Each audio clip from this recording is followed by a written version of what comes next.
You use it when you're sad, when you fail. That is a massive mistake. You're using a weapon as a bandage. The most powerful rulers and warriors in history didn't use this phrase for comfort. They used it to conquer their world. And the secret they knew is that it's most powerful not when you're losing, but when you're winning. For centuries, we've treated these 4 words like a painkiller, a way to numb ourselves to the hardships of life. A boss yells at you, "This too shall pass." A project fails, "This too shall pass." This passive approach is why you feel stuck. It makes you a spectator in your own life. But the Stoics, like the Roman Emperor Marcus Aurelius, saw it differently. To them, it wasn't a defensive shield. It was a sword. It was a tool for radical focus and ruthless action. And I'm going to show you the 3 lost Stoic secrets to wielding this power correctly. Secret number 1, the Emperor's Shield. Imagine being Marcus Aurelius. You're ruling the most powerful empire on earth. But you're facing constant war, political betrayal, and a plague that's killing millions. Panic is the logical response. Despair is easy. But Aurelius didn't have time for despair. He used this too shall pass not to feel better, but to stay objective. He reminded himself that the chaos of war, the plague, the fear, it was all temporary. This detachment wasn't weakness. It was a strategic tool.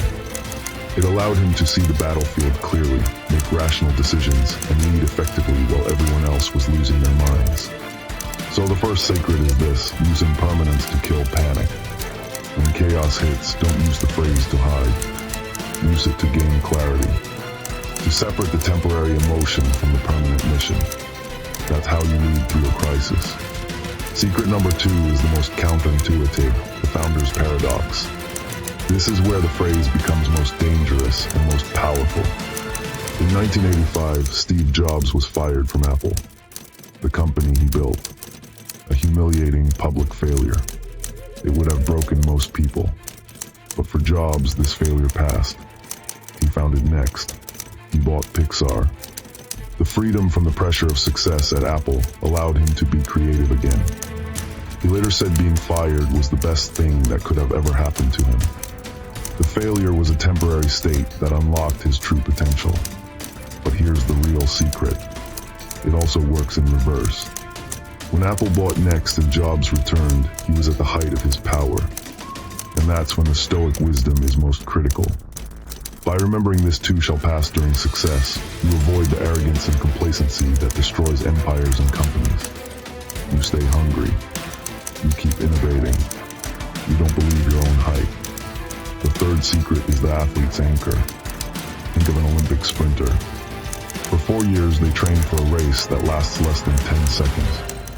Imagine the crushing weight of a false start. The devastation of coming in 4th place.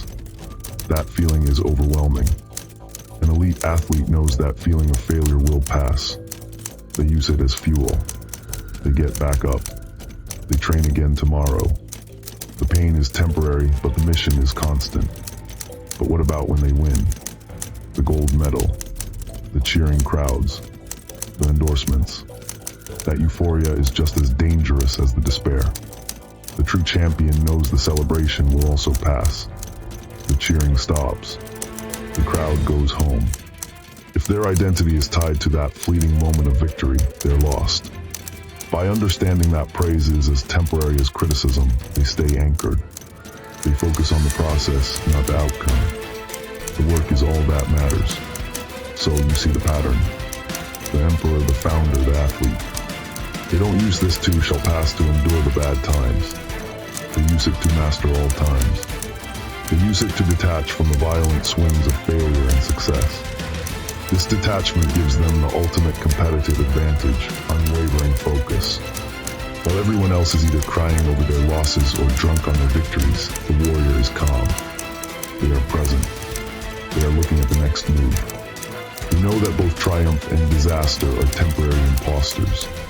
This is the secret to true resilience. Not just surviving, but thriving. So here is your mission. The next time you feel a powerful emotion, especially a positive one like pride or excitement, stop. Say the 4 words. This too shall pass. Don't say it to kill the joy.